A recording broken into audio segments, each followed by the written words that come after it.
pasamos a ver la segunda división de la meiosis, que es una división mucho más corta, es muy parecida a la mitosis y el único objetivo que tenemos en esta segunda división es que los cromosomas que todavía están dobles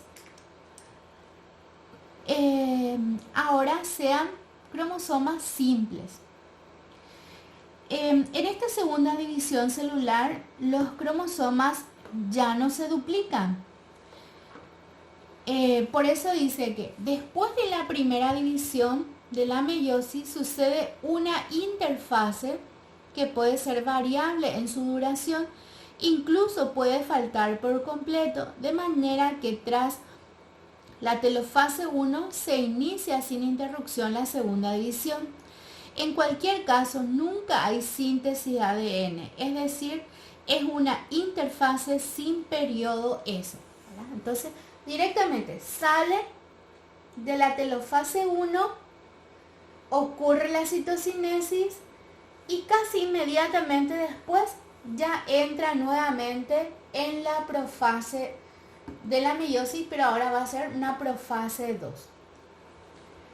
Dice, división 2 es una mitosis normal en la que las dos células anteriores se separan en la anafase 2 las cromátidas de sus N cromosomas o sus cromosomas que son haploides.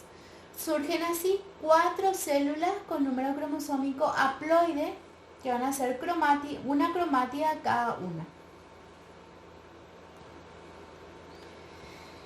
En la imagen de la profase 2 acá me va mostrando nomás 2 células a la par.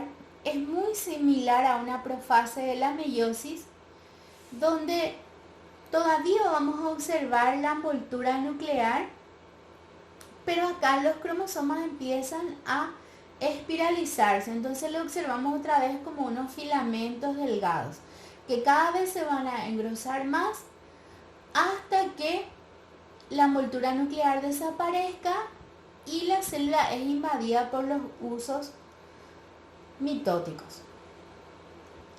En la metafase 2 vamos a observar que los cromosomas se vuelven a alinear en el plano ecuatorial, pero ahora van a ser las cromátidas hermanas las que van a estar alineadas en el plano ecuatorial.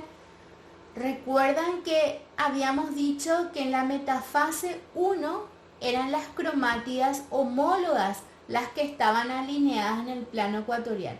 En cambio ahora en la metafase 2 serían las cromátidas hermanas las que van a estar alineadas. Entonces, a tener eso en cuenta. En la anafase 2 es el proceso donde ahora las cromátidas hermanas se separan y migran hacia los polos. Y por último, tenemos la telofase 2, en el que ya las cromátidas simples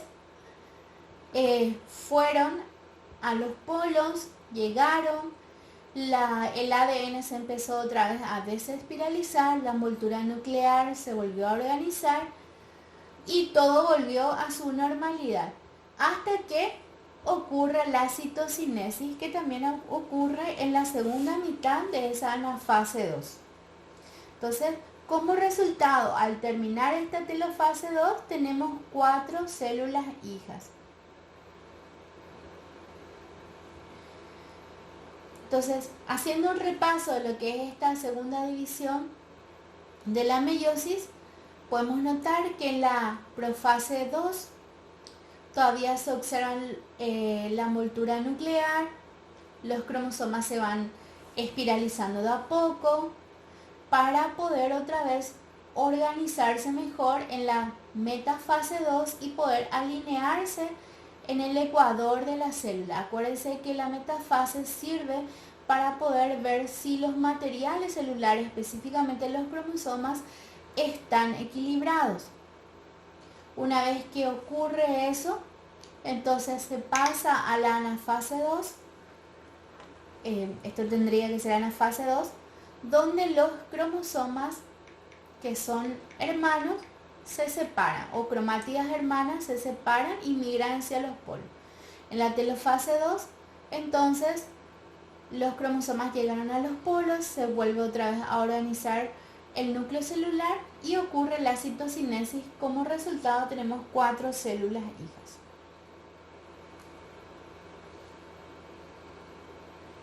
Bueno, esto es un resumen general de todo lo acontecido en la meiosis. Los puntos más resaltantes a tener en cuenta aquí es, por ejemplo, que en la primera división celular, la célula se prepara para hacer ese intercambio de segmentos de ADN. ¿Ya? Eso ocurrió específicamente en la etapa de paquinema, en la profase 1. Segundo punto resaltante de la primera división meiótica es la anafase 1. ¿Qué pasó en la anafase 1? Se redujo el número de cromosomas a la mitad. ¿Por qué se redujo? Porque llevo un conjunto de cromosomas hacia un polo y otro conjunto de cromosomas hacia otro polo. ¿Qué significa esto? Que cuando llegue a la telofase, entonces las células ya van a pasar a tener solamente uno de los dos conjuntos que había heredado, solamente que todavía están dobles. Por eso es que se tiene que hacer esa segunda división celular para poder separar esas cromátidas hermanas y tener cromátidas simples. Bueno, vamos a mirar por último el significado biológico de la meiosis.